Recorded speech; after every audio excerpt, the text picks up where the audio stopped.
Hi there, it's Dr. Judith Briles with another short tip. Have you thought about your descriptions? Not just that they're scannable, which I've mentioned in previous tip videos, but what about what words you choose? And there is differences between fiction and nonfiction. Typically, nonfiction buyers already have several other books on your topic. So, instead of creating a giant yawn, what do you have as a unique pitch, a unique twist? Kind of like the old-fashioned elevator pitch.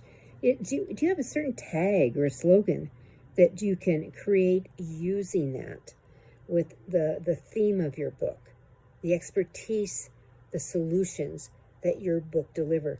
You want to, bring that up to the very tippy top. And the other thing that's very important for you in your writing your descriptions is to make sure you don't slip into the old-fashioned passive voice. We've got a problem in the world today. Oh, yawn. Everyone knows we've got problems in the world. You have a problem. And then get into what the problem is with that. All right? So it's important to understand that unique twist, that flow that will capture it. Remember, you're competing with almost 5,000 new books popping every day. Every day. So, what's unique about you?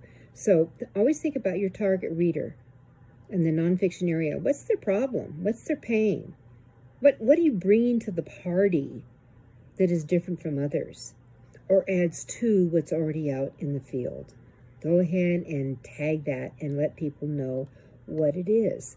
So when you only have a minute, literally a minute to capture in these descriptions, you have to do it fast.